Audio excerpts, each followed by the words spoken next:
Alamin ang latest weather update ngayon dito sa Sir Aris Official Weather News Today.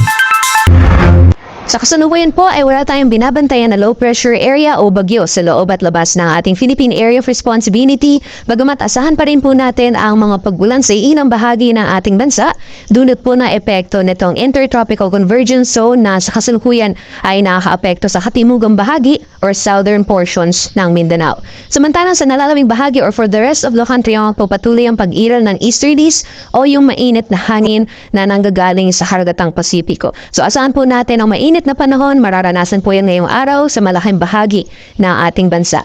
Sasalukuyan po dahil sa epekto ng Intertropical Convergence Zone, asahan po natin ang mga pag-ulan sa ilang bahagi ng Mindanao pati na rin po dito sa Palawan.